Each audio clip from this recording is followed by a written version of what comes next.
winners, like all are not winners. I'm talking about the first timers. You think they lose mostly. So don't you feel like that, the organizers should give them at least a certificate or something for like a participant certificate? I never got one in the bronze medal match. I was third. I didn't get anything. No, of course, kids like that encouragement, and we need to encourage. And I'm quite sure everybody's doing their bit in helping them, encouraging them. Yeah. All right. Thank you very much. Good day, sir. Inasya Nurna. Yeah. My question to you is, what made you to be a tennis player? Then, what is your advice to the youngsters, to the parents, and to this kind of club like Chandor Club, who is hosting a lot of tournaments in different areas or different categories, like, or even in football? And they are, I hope they have built this own club. And what kind of assistance should come from different persons to this kind of clubs? Thank you so much. Yeah, firstly, quite loud. Why did I choose table tennis? I didn't have an option. My father and uncle are my coaches. So they were running a club even before I was born. But I was just lucky enough or fortunate enough to be part of that system where, I already when I went to the club at a very young age, I saw state champions, I saw national champions. So we've already prior to me, we have a 3-time Olympian from the club that came out. So it was quite easy for me to grow into that structure. And coming to your second question here about, Chandan Club doing so much for sport, not just table tennis but multiple other sports also. It's really nice to see the community building up the sporting infrastructure, the sporting ecosystem around here. And it's very, very important that various other stakeholders come and contribute to this kind of an activity. So the various stakeholders are, of course, the government, the corporates, institutions, organizations, NGOs, and of course the players who are the center, the epicenter of the entire system that we're trying to build.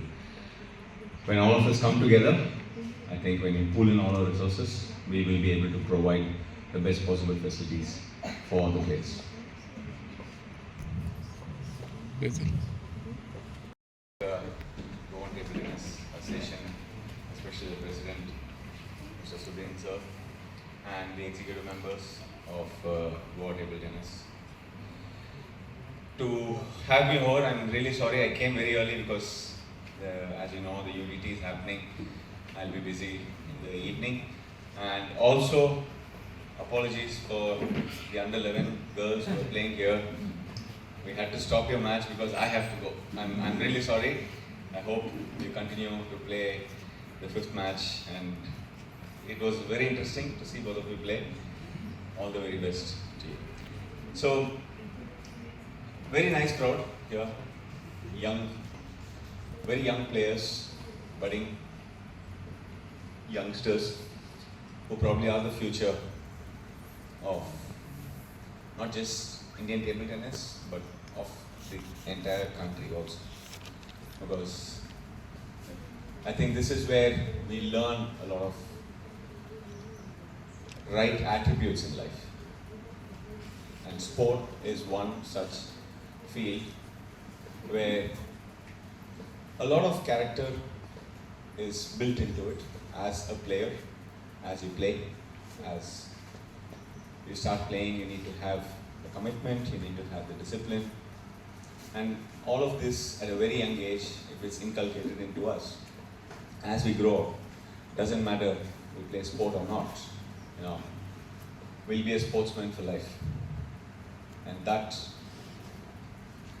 very aspect makes us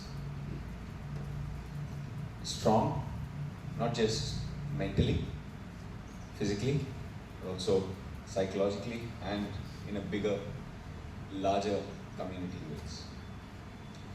And I also see the enthusiastic parents, all of them here, the coaches with a lot of energy, cheering the kids, feeling their victories as our own, feeling their losses as our own.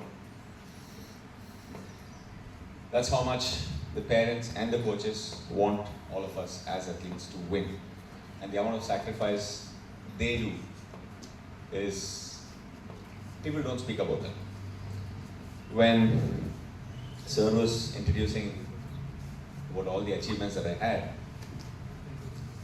nobody talks about what my mother had gone through to make sure food was on the table when we came back from practice in the morning. We used to train in the morning, 6 to 7:30, 8:10 was school. We came back home 7:45, had to have shower, had to shower first, eat, and then go to school. Then when we came back from school, again, we had lunch, homework, or studies a little bit, and then table tennis. And then again, when we came back, she made sure that everything was ready. And the amount of sacrifice she had to put in, we don't talk about that so much, but it is because of those sacrifices of our parents that I am standing here and talking to all of you. So, a big round of applause for all the parents. So, is education and sports should go together? What do you feel? Yes, sir. It's education and sports always go together. It's not one for the other. Back in my time, sports was always extracurricular. No, it was not even co-curricular. It's extracurricular. It's after school time. And you would play for 20-30 minutes, and when you had exams, you're not allowed to play, you're not allowed to go out, you had to study. But I think the mindset has changed. Parents understand that sport should be an integral part of our life.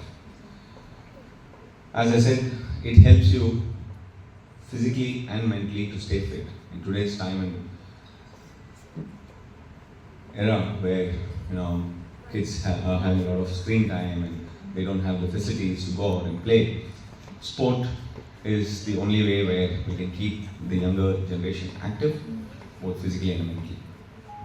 I didn't have plans for the development. I just came to meet the kids here. But of course, I did hear about a lot of the activities that Susan sir was doing, has been doing over the time.